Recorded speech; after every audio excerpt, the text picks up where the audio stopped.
Voilà, Bandeko Balandi Mbote Belé, Tokutani Awa, après marche à opposition politique, marche Oyo, informant qui autorité de la ville, Oyo qui acte. Malheureusement, vous avez constaté dans l'image de l'autre partout, réprimer marche à opposition dans la plus grande violence, une marche pacifique de militants inoffensifs, tabassés, caillassés, utilisation de balles réelles. Vous avez vu, chacun d'entre nous, pour le moment, est capable de faire un bilan catastrophique à marche à opposition. Bon, moni na ba image ya ko tambola. Mwana muke ayeko revendiquer pour akolala nzala. Ako kende kela c'était la police ya ndeko Félix Tshisekedi bazu mwana muke ba ko traîner na mabele. Bazo betaye, bazo bambaye na mabele et ba image filmée à côté na réseaux sociaux. Bon moni ba image musu na ngaba. La police nationale associée avec des civils, bazo beta manifestants inoffensifs, banzete mindu qui bazo beta yebanyatien nasi. Bomoni ba image mususu, un député provincial arrêté avec immunité, humilié dans la plus grande violence. Bomoni ba image mususu, un député national avec immunité, humilié dans la plus grande violence.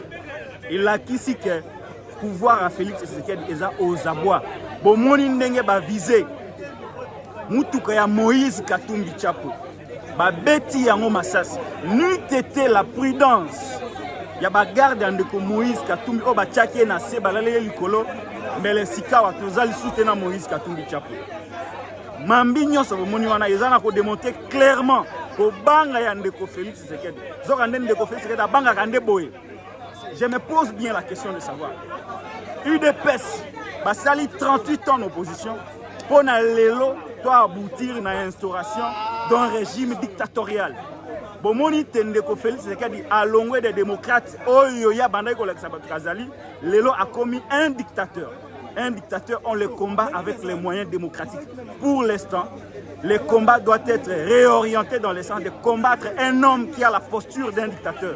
Ndeko Félix Tshisekedi Lelo est perçu comme un dictateur et j'invite ici le peuple congolais à se mobiliser parce que ce qui kaka to sali erreur il y a côté les milaïté et qui a eu deuxième mandat et que non seulement que nous allons mourir de faim, non seulement que la patrie sera divisée, mais Mboka Oeko disparaître. Ce que vous voyez, c'est le processus de la disparition de notre État par un pouvoir oyo azana velléité dictatoriale. Et donc, je félicite la population congolaise qui est belée pour démontrer leur désaveu vis-à-vis d'un pouvoir finissant.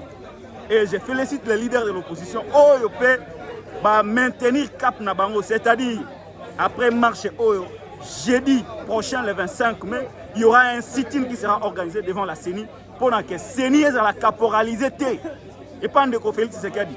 Processus électoral les a caporalisés, tribalisés. Ozui, Seni, Moutakasai. Ozui, cour constitutionnel, Moutakasai.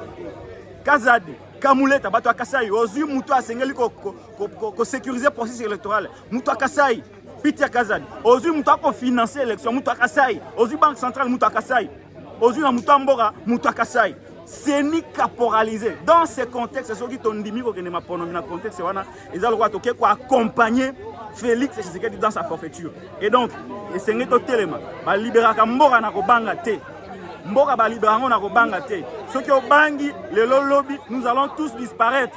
Ce combat que nous faisons n'est pas le combat des leaders de l'opposition, c'est le combat de tout un peuple qui doit se sauver. Bomonaki na ba Tunisie, bomonaki na ba Égypte.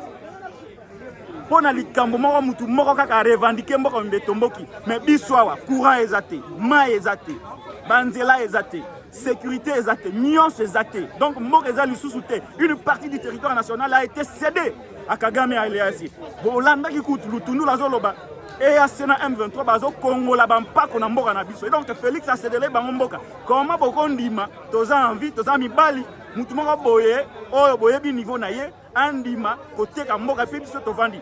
C'est la raison pour laquelle nous parlons avec fermeté que nous devons nous battre. Aux la journalistes, aux la l'église, aux la congolais conscients que nous devons sauver notre pays et c'est notre élément pour mettre fin à cette dictature que l'UDPS est en train d'instaurer au pays. Merci beaucoup.